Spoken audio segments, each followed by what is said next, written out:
Assalamualaikum warahmatullahi wabarakatuh. Nama saya Gozia Berputranto dari kelompok 16 Shift 2 Tutorial Penelitian Operasional 1. Pada kesempatan kali ini saya akan menyelesaikan sebuah persoalan tugas mingguan Shift 2 Modul 2 dengan menggunakan software Microsoft Excel dan POMQM. Berikut ini adalah persoalannya. UMKM Pisang Laris merupakan usaha mikro yang memproduksi berbagai varian keripik pisang di Kota Serang. UMKM ini memiliki 5 varian produk, yaitu keripik pisang original, keripik pisang coklat, keripik pisang keju, keripik pisang balado, dan keripik pisang madu.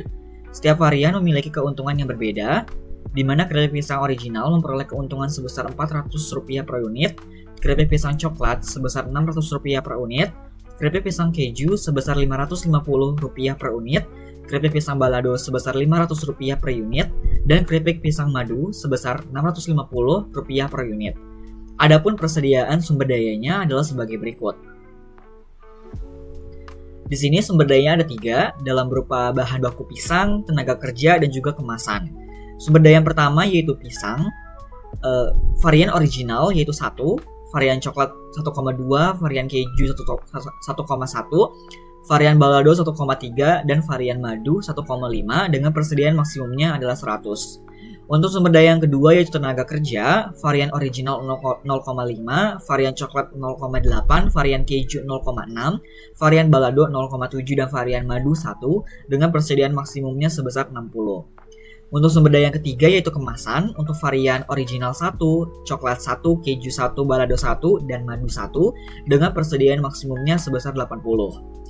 Nah, di sini juga terdapat syarat minimum produksi untuk memenuhi permintaan pasar, di mana varian coklat itu setidaknya harus diproduksi 10 unit, begitu pula dengan varian madu harus diproduksi 10 unit. Nah, di sini kita disuruh untuk menentukan jumlah produksi masing-masing varian keripik pisang yang harus diproduksi dan keuntungan maksimum yang dapat diperolehnya dengan menggunakan software Microsoft Excel dan juga POMQM. Langkah pertama dari persoalan ini adalah kita melakukan perumpamaan atau permisalan dengan menggunakan variabel keputusan, yang dimana berarti keripik pisang original ini kita umpamakan sebagai X1, keripik pisang coklat X2, keripik pisang keju X3, keripik pisang balado X4, dan keripik pisang madu X5. Setelah kita mendapatkan variabel keputusan, langkah selanjutnya kita harus membuat model matematikanya terlebih dahulu. Berikut ini adalah modul matematikanya. Dibagi menjadi 2, ada bentuk umum dan juga bentuk baku. Nah, di sini bentuk umum ini model matematikanya dibuat dari persoalannya tersebut. Jadi di sini fungsi kendala yang pertama yaitu untuk sumber daya bahan baku pisang. Jadi model matematikanya adalah X1 ditambah 1,2 X2 ditambah 1,1 X3 ditambah 1,3 X4 ditambah 1,5 X5. Karena persediaannya maksimum, berarti tandanya adalah kurang dari sama dengan, yaitu 100.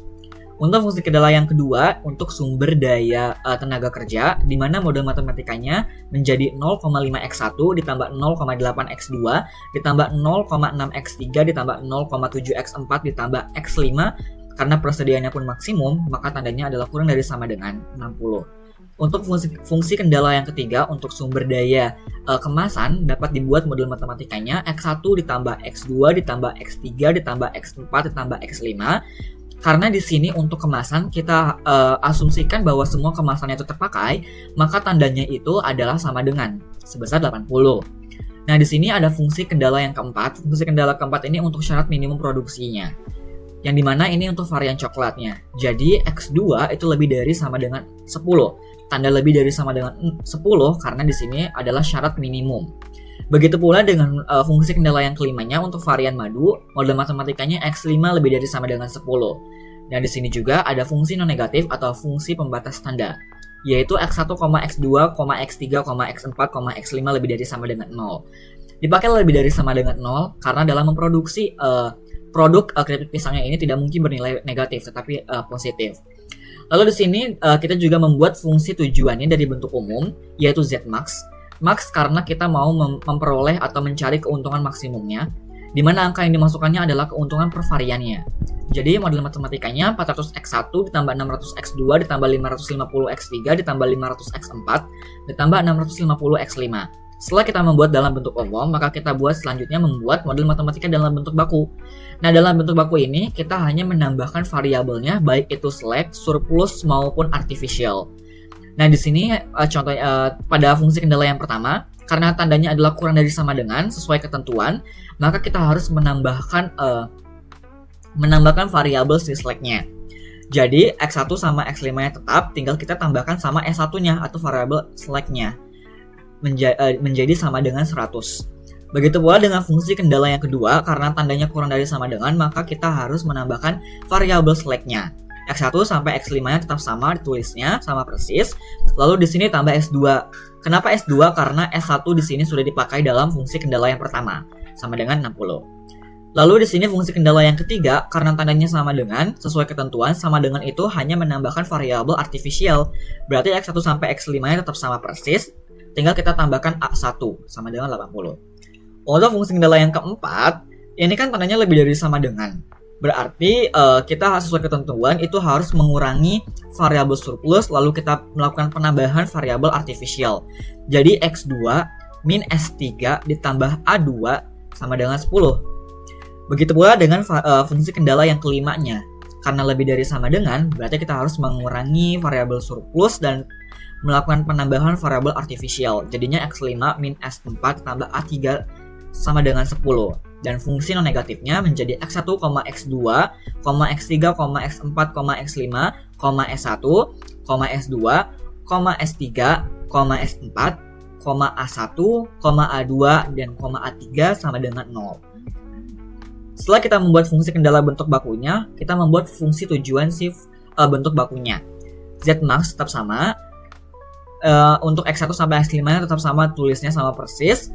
Dan di sini untuk koefisien variabel surplus maupun slack itu adalah koefisiennya 0. Jadi 0 S1 ditambah 0 S2 min 0 S3 min 0 S4. Nah, karena di sini mencarinya maksimal atau maximize, maka variabel koefisien si variabel artificialnya adalah min m. Kalau yang ditanya adalah minimum, maka koefisien si variabel artificialnya adalah plus m. Di sini karena maksimum jadi min MA1, min MA2, min MA3. Setelah kita membuat model matematikanya dalam bentuk baku, langkah selanjutnya kita harus membuat beberapa tabel untuk melakukan penyelesaian dalam menentukan hasil akhirnya. Berikut ini adalah tabel-tabelnya. Nah, di sini ada tabel simplex awal. Di sini itu ada CJ. CJ itu artinya adalah koefisien dari si variabel di fungsi tujuan gitu. Ya kan? Nah, di sini BV itu adalah basic variable. Basic variable ini terdiri dari variabel slack dan juga artificial. Jadi yang ditaruh di sini adalah variabel slack yang kalau dalam fungsi kendala itu adalah plus, dan artificial atau A. Dan di sini juga ada CBI, yaitu koefisien dari basic variable tersebut. S itu kan 0. A karena di sini maksimasi, berarti koefisiennya adalah min M. Baik A1 sampai A3. Nah, selanjutnya di sini tinggal kita masukkan saja. Ini fungsi kendala baris yang S1 ini untuk fungsi kendala 1, ini fungsi kendala kedua, fungsi kendala ketiga, fungsi kendala keempat, dan kelima. Kita masukkan angka-angkanya, koefisiennya sesuai dengan tempatnya. Nah, langkah selanjutnya setelah kita memasukkan angka-angkanya, kita mencari ZJ-nya. ZJ-nya ini dilakukan caranya dengan cara 1 dikali dengan 0 ditambah 0,5 dikali dengan 0 ditambah 1 dikali min M ditambah 0 dikali min M ditambah 0 dikali min M. Jadi didapatkan ZJ-nya adalah min M. Begitu pula dengan kolom-kolom selanjutnya memiliki rumus yang sama. Untuk mencari ZJ min CJ-nya udah pasti tinggal kita kurangin aja si ZJ-nya dikurangi sama CJ-nya yang koefisien variabel di fungsi tujuannya itu. Jadi min M, min 400. Begitu pula dengan kolom-kolom selanjutnya. Nah, di sini kita mau mencari kolom kuncinya. Nah, kolom kunci itu dicari karena ini maksimasi, berarti kita mencari negatif yang terbesar, angka negatif terbesar. Nah, di sini kan ada M juga. M ini kita asumsikan sebagai nilai yang sangat besar. Kalau saya asumsikannya bernilai 1000. Jadi di antara baris di ZJ min CJ ini, yang terbesar ini adalah si kolom X5. Karena min 2000 dikurangi 650, jadi min 2650. Ini yang paling besar. Nah, selanjutnya kita mau mencari baris kuncinya yang berwarna kuning ini. Yaitu dengan cara kita melakukan cari indeksnya terlebih dahulu dengan rumus solusi di baris yang samanya solusi dibagi sama si baris pada si kolom kuncinya, sebaris yang di kolom kuncinya. Begitu pula dengan yang di baris-baris bawahnya menggunakan rumus yang sama. Nah, untuk mencari atau menentukan baris kuncinya, kita pilih, karena ini maksimasi, kita pilih rasio terkecil dengan nilai positif. Nah, nilai positif kan ada 66, 60, 80 sama 10 doang. Nah, yang terkecil itu adalah 10, berarti baris kuncinya adalah yang ini, yang baris A3. Nah, di sini adalah perpotongan antara baris kunci dan juga kolom kunci. Setelah itu, karena di sini masih negatif, ZJ min CJ-nya, kita terus cari langkah-langkah selanjutnya, tabel-tabel selanjutnya, sampai si baris ZJ min CJ-nya ini tidak ada yang bernilai negatif lagi, melainkan positif semua. Itu berarti sudah selesai hasil akhirnya. Nah, di sini kita cari lagi tabel iterasi yang pertama. Nah, di sini untuk A3-nya ini, karena baris kuncinya ini pada A3 dan di sini X5, A3-nya ini kita ganti dengan X5 dan begitupun dengan CBI-nya kita ganti dengan 650 sesuai dengan X5-nya. Nah, di sini rumus untuk baris X5-nya yaitu menggunakan rumus ini tempat dia sebelumnya dibagi sama si perpotongan antara baris kunci dan kolom kunci. Jangan lupa kita kunci juga sekali. Nah, begitu pula untuk mendapatkan hasil-hasil sebarisnya, kita tinggal tarik aja sampai solusinya. Dan untuk baris-baris lainnya itu menggunakan rumus seperti ini. Nah, jadi tempat dia dikurangi dengan yang sebaris pada kolom kunci, terus kita kali dengan yang sekolom pada baris kunci, lalu kita bagi sama si perpotongan antara baris kunci dengan kolom kunci. Untuk ininya kita kunci sebanyak 3 kali, kunci sebanyak 2 kali, dan kunci sebanyak sekali. Nah, langsung kita enter. Nah, untuk mendapatkan hasil-hasil yang lainnya, kita tinggal tarik aja ke samping dulu, baru kita tarik ke bawah sebelum X5. Nah, untuk menentukan kolom kuncinya sama seperti yang tadi, cari negatif terbesarnya, yaitu yang kolom X2, dan baris kuncinya kita cari indeks terlebih dahulu, baru tentukan rasio terkecil dengan nilai positif, dan hasilnya di baris A2 dengan kolomnya X2. Nah, di sini karena masih negatif, kita lanjutkan lagi mencari tabel selanjutnya, penyelesaian selanjutnya sampai semuanya positif. Nah, nih, ini menggunakan rumus yang sama, tabel iterasi 2, tabel iterasi 3, tabel iterasi 4 sampai tabel iterasi 5. Nah, di tabel iterasi 5 ini hasil ZJ min CJ-nya ini sudah positif semua. Berarti ini sudah selesai langkah-langkahnya. Nah, berarti di sini untuk mendapatkan keuntungan yang maksimal, nah di sini kita butuh produksi per variannya. Untuk X1-nya ini adalah 0 karena di sini nggak ada variabel basic variabel si X1. X2-nya ini sebanyak 10 dan X3-nya ini sebanyak 45. X4-nya ini 0 karena di sini basic variabelnya tidak ada, dan X5-nya adalah 25. Nah, apabila kita kombinasikan jumlah masing-masing varian itu, maka kita akan mendapatkan keuntungan yang maksimalnya yaitu sebesar 47.000. Selanjutnya di sini kita akan melakukan penyelesaian yang kedua menggunakan software POMQM. Langkah-langkahnya yang pertama, kita ke menu modul, lalu kita pilih yang linear programming. Lalu di sini kita klik yang new, dan di sini terserah mau titlenya apa aja. Nah, pada persoalan tadi, constraint-nya atau batasannya itu ada 5 dan variablesnya itu ada sampai X5. Dan objektifnya di situ kita pada persoalan tersebut kita mau mencari keuntungan yang maximize atau maksimal. Lalu kita klik OK.